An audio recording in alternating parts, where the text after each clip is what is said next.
Aqui estamos mais uma vez diante do teu altar, Jesus, te suplicando, te pedindo que a tua luz, Jesus, resplandeça no evangelista Walter nesta noite e que ele possa transmitir, Jesus, esse foco para todas as vidas que aqui adentraram, Jesus.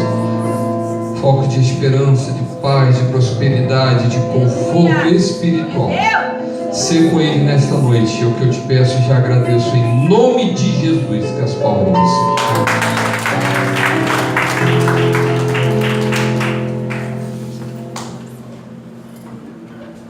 Boa noite a todos, graças e paz.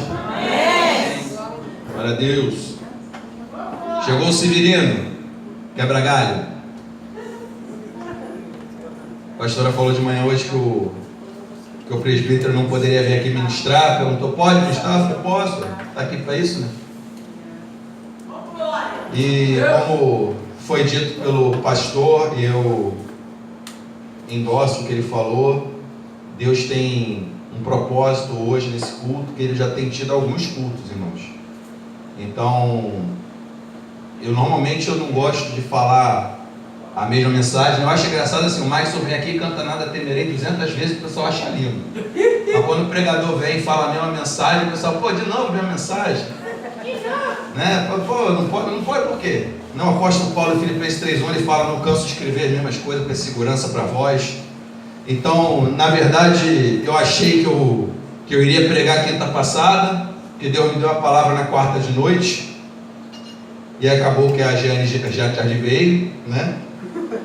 Aí eu estava quietinho no domingo, o pastor me chamou, falei para ele, não me chama que senão eu vou pregar, hein, rapaz, eu estou com a palavra na agulha. E Deus não me deu outra, então o assunto que eu comecei no domingo, eu vou, ali que Deus começou domingo, acho que ele, não sei se ele vai encerrar hoje, mas com certeza ele vai dar continuidade ao que foi dito. Então eu gostaria que abrisse o Salmo 42. Eu vou ler todo o Salmo 42, são só 11 versículos. E depois eu já vou emendar no 43 e ler os 5 versículos que eu li domingo, eu vou ler novamente.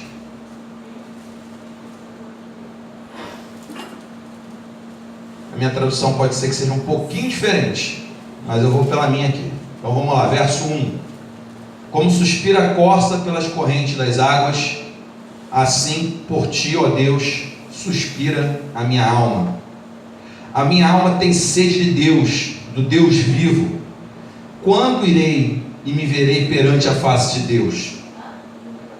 As minhas lágrimas têm sido meu alimento, dia e noite, enquanto me dizem continuamente, o teu Deus, onde está? Lembro-me destas coisas, e dentro de mim se derrama a alma, de como passava eu com a multidão de povo, e guiava em procissão a casa de Deus, entre gritos de alegria e louvor, multidão e festa.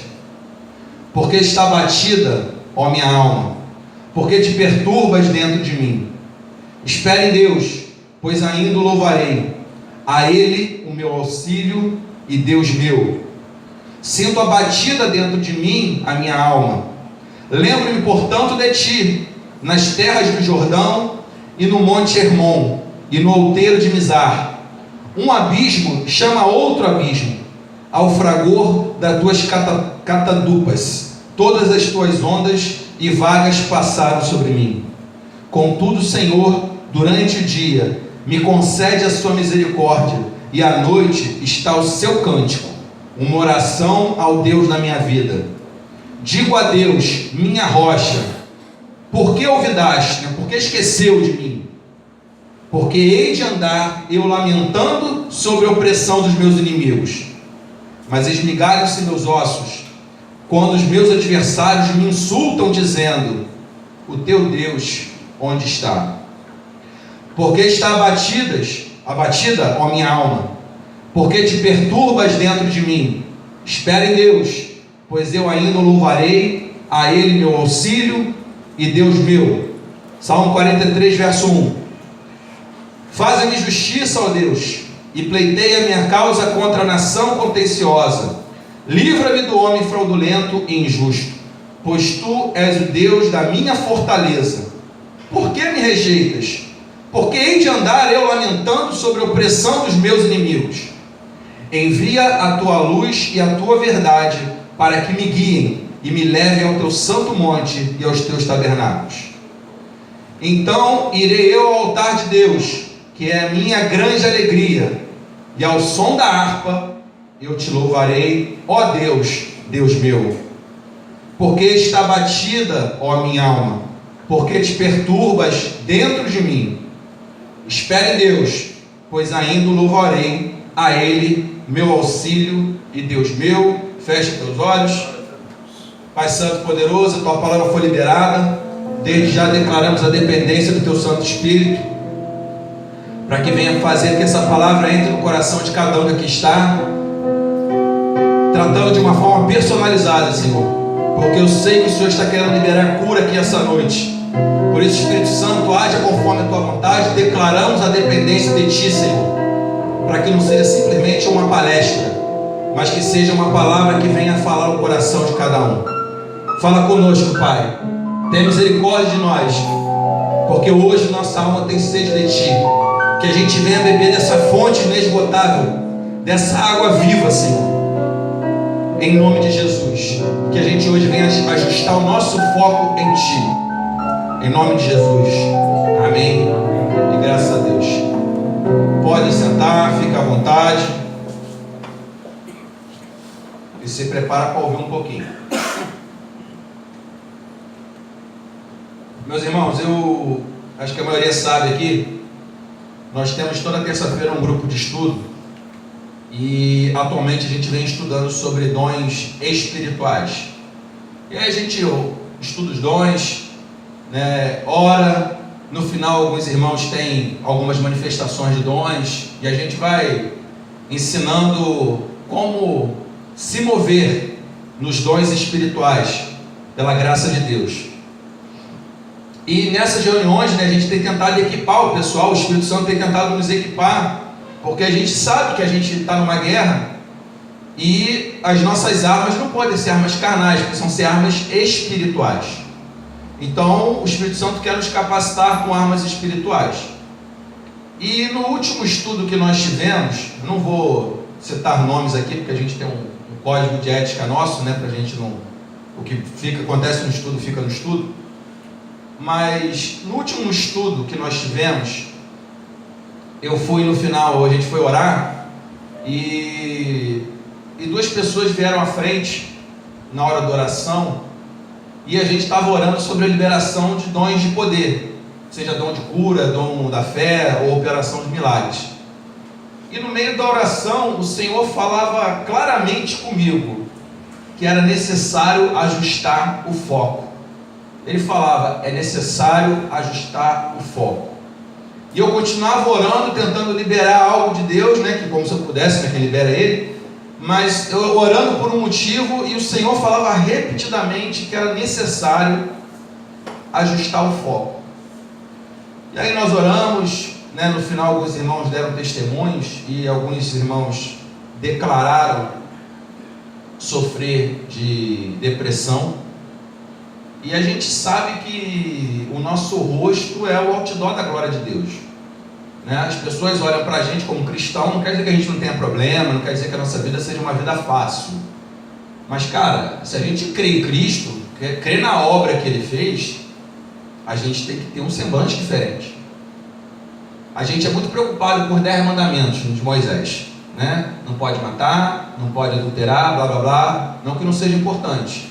Mas a gente esquece que existem mandamentos no Novo Testamento, né, que a gente acha que não é mandamento. Por exemplo, o apóstolo Paulo, preso em Filipenses 4,4, ele diz, alegrai-vos mais uma vez, alegrai-vos. Ele não está pedindo para você alegrar, ele está mandando. Então o cristão, é evidente que nós vamos ter momentos ruins sim, momentos de tristeza sim, mas nós somos um povo alegre. Só que isso não adianta a gente ficar, né? Eu creio, glória a Deus. A gente olha para a cara do cidadão, a gente sabe a condição que ele tem. Às vezes o camarada vem ministrar aqui no púlpito e não tem mais fé nenhuma, ele está tão atribulado que tu olha para ele e você já vê o problema que ele está passando. E aí eu comecei a a pesquisar sobre esse assunto, comprei até um livro a respeito, porque eu comecei a observar que a gente tem muita gente depressiva espiritualmente na igreja. E a gente sabe que antigamente você tinha uma estratégia de guerra que era assim: eu tenho que matar o meu oponente. Depois descobriu-se que era melhor não matar, mas ferir, porque o camarada ferido vai destacar pelo menos uns 2 soldados aliados dele para poder carregar aquele camarada. Então, às vezes que eu vejo é que a gente está tentando mandar o povo para a guerra. Estou falando mal de mim mesmo, tá? Eu estou querendo preparar o povo para a guerra, mas o povo ainda está ferido. E eu comecei a estudar sobre isso e eu vi alguns dados que eu achei muito interessantes. A depressão é uma doença que afeta 4,4% da população mundial. Isso representa 322 milhões de pessoas no mundo. Então, 322 milhões de pessoas no mundo sofrem depressão. O Brasil, na América Latina, é o campeão. 5,8% dos brasileiros sofrem de depressão e 9,3% de ansiedade. Isso é dado estatístico OMS, Organização Mundial de Saúde, tá? E engraçado, o Brasil só perde para os Estados Unidos na América como um todo. Os Estados Unidos tem 5,9% e o Brasil tem 5,8%. De 2005 a 2015, em 10 anos, o número de depressivos diminuiu 18,4%, 18,4%. Ou seja, em 10 anos, nós temos 18% a mais de pessoas depressivas. E o suicídio. Em 2015, 788 mil pessoas tiraram a sua vida. Isso representa quase 1,5% das mortes no mundo inteiro. E sabe o que é interessante? As pessoas entre 15 e 29 anos, a segunda causa de morte para essa idade é o suicídio. Então, entre 15 e 29, a segunda causa morte é o suicídio. Aí você fala: por que você está falando isso? Porque se a gente for olhar esse salmo, aliás, os salmos 42 e 43, a gente pode identificar um camarada que estava exatamente passando por um processo de depressão espiritual. Esse salmo não foi escrito por Davi, ele foi escrito pelos o filho de Coré, ou Corá, depende da tradução que você tem na sua Bíblia. Quem era o filho de Coré? Os filhos de Coré eram bisnetos de Arão. Lembra do Arão, irmão de Moisés? Então, o Arão, o bisneto dele, era Corá ou Coré, dependendo da tua tradução. Eles eram levitas, a família de Levita. Eram pessoas que cuidavam do louvor e cuidavam da portaria do templo. Isso, se você quiser conferir, vai lá no livro de Crônicas, acho que é capítulo 19, anotei para não falar errado, viu, pastor Ricardo? 1 Crônica 19 ou 1 Crônica 26. A gente fala da função. Então a gente tem um camarada que veio de uma família de adorador. Ele tinha uma função de adorador, ele tinha uma função de guardião do templo. E aí ele começa um salmo mostrando todo o seu abatimento. E por 3 vezes ele faz a pergunta: por que está abatida, ó minha alma? Você sabe por que ele faz essa pergunta 3 vezes? E a partir daí eu gostaria que você prestasse muita atenção. Porque toda cura, para ela vir, ela precisa de um diagnóstico correto. Então, quando fala por que está abatido a minha alma, você tinha que estar fazendo essa pergunta se você se encontra nessa condição.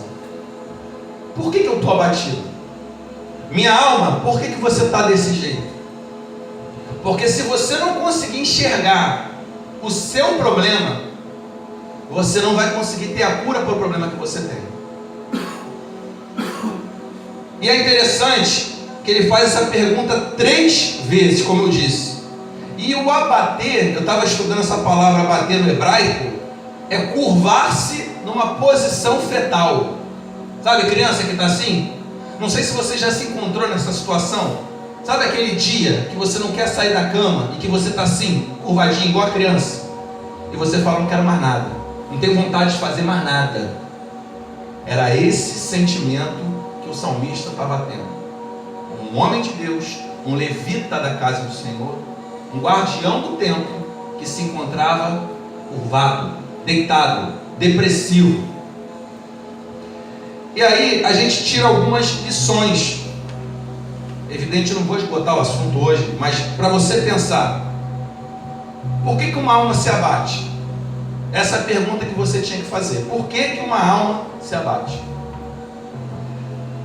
A alma se abate, um dos motivos, quando ela está privada da comunhão com Deus.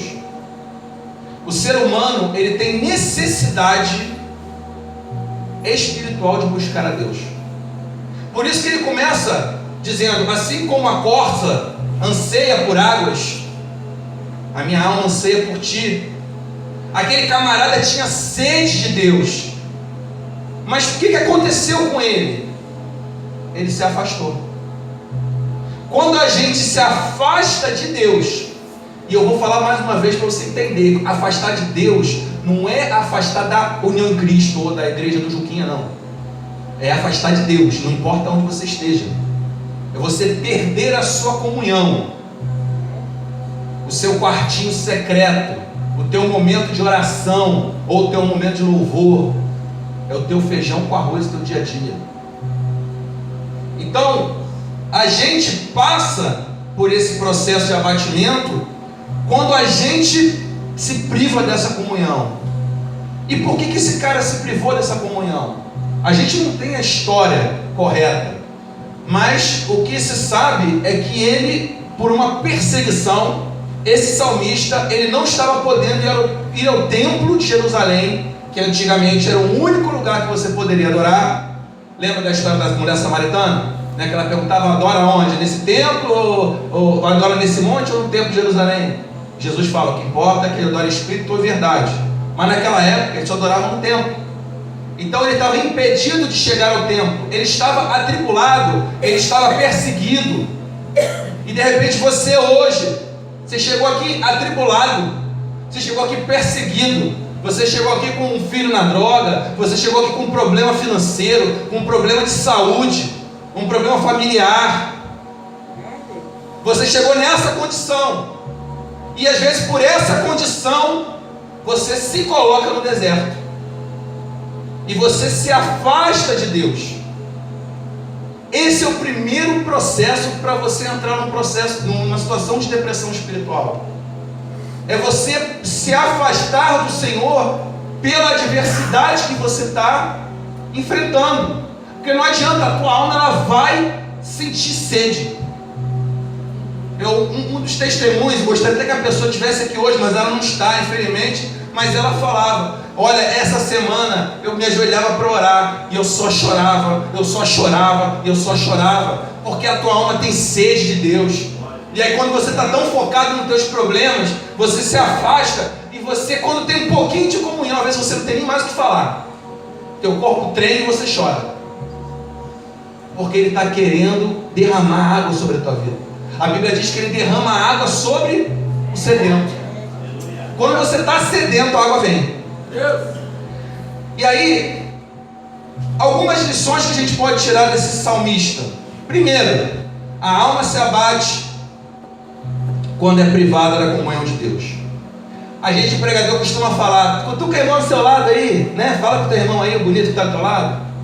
Eu vou fazer hoje uma proposta diferente. Cutuca a tua alma agora e pergunta para a tua alma, não a alma do vizinho não, porque esse é um problema seu, para você resolver. Existe algo, existe algum problema, existe algo ou alguém que tem privado você de estar na comunhão com Deus? Pergunte você para você. Senhor, minha alma, perdão, Senhor não tem nada a ver com isso. Minha alma, o que tem me privado da tua presença? O que tem me tirado da sua comunhão? Essa é a primeira pergunta, irmão, que você tinha que se fazer. Segundo, a segunda lição: a nossa alma se abate quando a gente se sente abandonado por Deus. Porque o salmista, ele estava sendo o quê? Já está sofrendo deboche.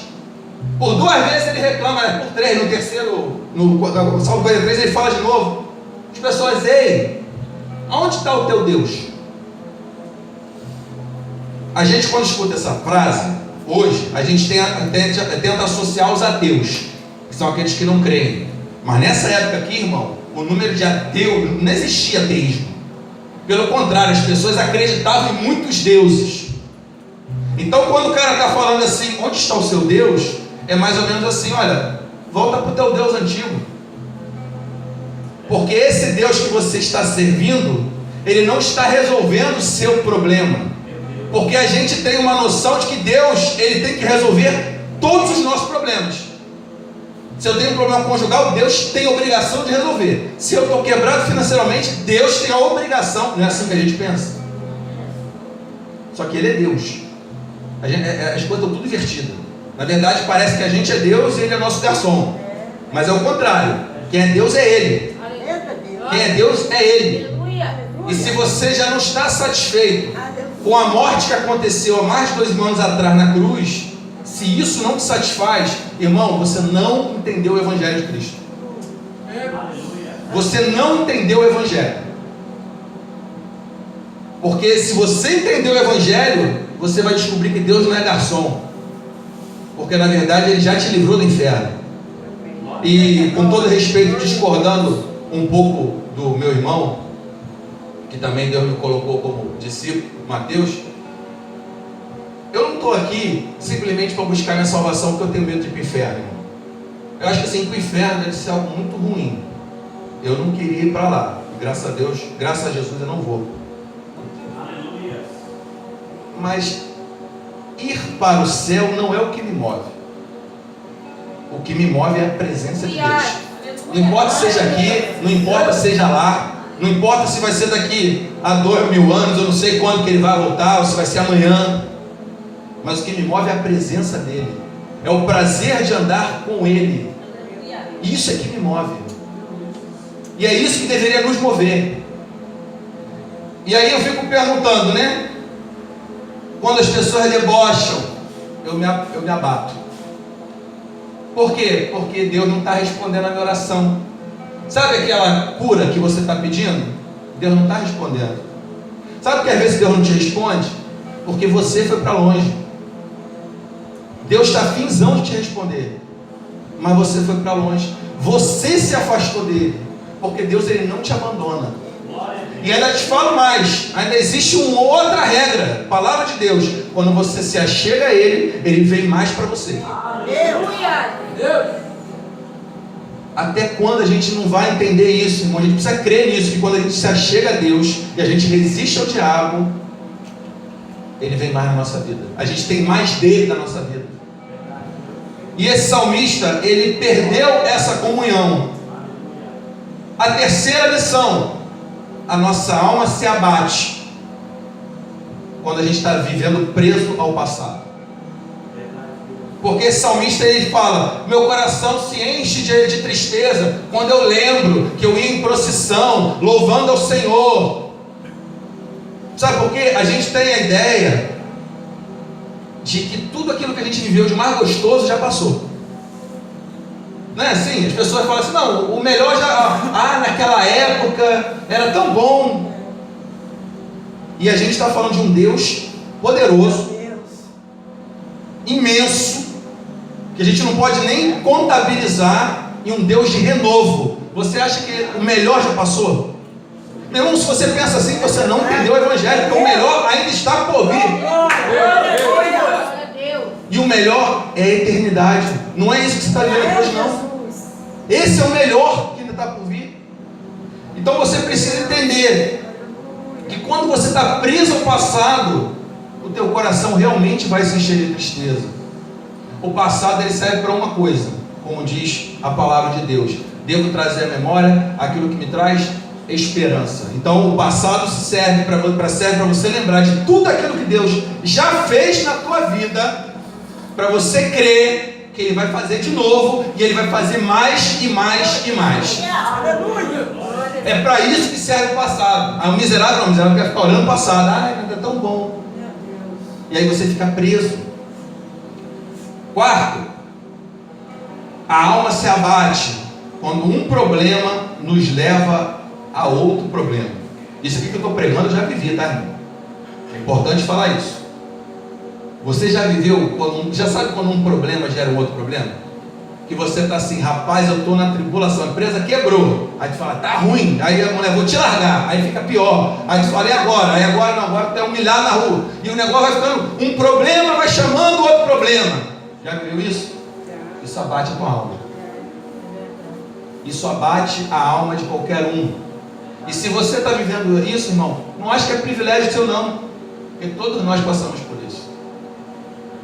Se você quer, eu falei isso no grupo de estudo, aprendi isso com o pastor Cláudio Duarte, mas como diz o Mateus, se liga na visão. Se você quer viver assim, sinto te informar, aqui não é o teu lugar. Aqui nesse plano terreno não é o teu lugar. Porque a vida é assim, ela sobe, ela desce, né? Aí o pastor falou da roda gigante. Vou te dar um exemplo mais legal, novo, que você não conhece. Já foi no médico? Já viu lá quando está pegando os batimentos cardíacos? Vai fazer assim, pip, pip. A nossa vida é assim, pip, sobe, desce, pip. E o que acontece quando o cara morre? Se você quer viver algo constante, você já morreu, tu nem sabe. A nossa vida, ela vem subidas e descidas. E o que nos faz resistir a todos esses momentos de subidas e descidas, irmão? O que nos faz resistir a momentos bons e a momentos ruins? Né? Acho que foi a Jane falou aqui na quinta-feira. Às vezes, não sei se foi, não foi Núbia. Ela estava falando, até quando Deus nos dá uma bênção, Ele está nos provando. Às vezes tu era um lascado, não ganhava nada. Era um miserável, não tinha nem emprego, quando tinha, não estava ganhando nada. Aí você está lá, o que prova? Aí Deus vai lá, te abre uma porta, te dá um negócio melhor. Ele está vendo a tua fidelidade. Ele está vendo se o teu caráter mudou. Quando Ele te deu mais. Até quando você é abençoado, Ele está te provando. Porque seja embaixo ou seja em cima, nada pode te apartar do Senhor. Nada pode te apartar do Senhor. Seja um momento ruim, seja um momento bom. Não é o que a gente canta. A gente tem que viver o que a gente canta. Se Deus fizer, Ele é Deus. Se não fizer, Ele é Deus. Não é isso? É bonito, a gente até chora aqui na frente. Aí basta o primeiro problema, pronto, já esquece. Está igual o salmista. Senhor, por que tu não me ouve? Por que o Senhor me abandonou? Quinto, a alma se abate quando não tiramos os olhos de quem nos feriu. Esse também é um erro clássico. Quando a gente foca em quem feriu a gente. Quem me feriu? Ah, me traiu. Ah, o cara, né, era meu amigo, agora me meteu um processo. Ah, minha mulher me largou com outro. Não, meu marido fez isso com outra. E sabe por que você se abate? Porque você não tira os olhos daquele que te feriu.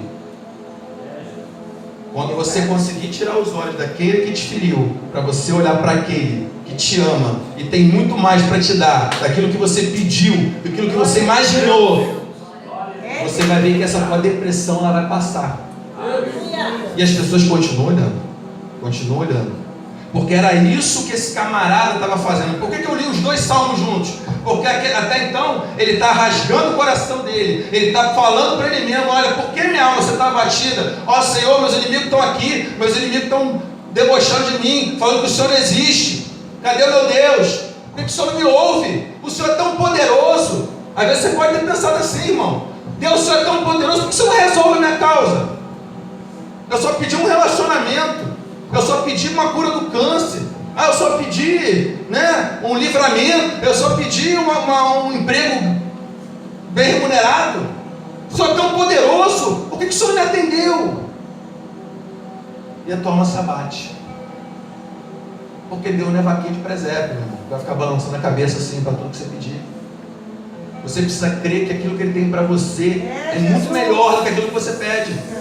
Eu tenho medo, já parei de pedir para Deus o que eu quero. O Senhor faz a tua vontade na minha vida. Eu não quero, Senhor, não deixa eu te atrapalhar. Porque às vezes eu sou lambão. Eu falo, Senhor, não deixa eu te atrapalhar. Faz em mim a tua vontade. Porque eu creio que ela é boa, perfeita e agradável. Só que a gente acha, não, na minha vontade. Quem sabe mais de mim sou eu. Deus não sabe nada. Deus está lá longe, não está me vendo, não sabe, não escreveu meus dias no livro. A gente pensa dessa forma. Então, eu falei aqui 5 lições porque nós nos abatemos. E eu vou repetir. Primeiro, a nossa alma se deprime quando a gente se priva da comunhão com Deus. Segundo, ela se abate quando a gente se sente abandonada por Deus. Terceiro, ela se abate quando a gente se prende ao passado. Quarto, ela se abate quando um problema acaba levando a outro problema. E quinto, ela se abate quando nós não tiramos os olhos daquele que nos feriu. Esses são os 5 pontos. Não estou limitando só a isso. Esses são aqueles que Deus me deu. Esses são 5 pontos que normalmente tiram o nosso foco do Senhor. Só que existe a cura. E o salmista, ele também nos mostra a cura. E a cura, ela vem a partir do Salmo 43. Quais são os passos para a cura? São só 3.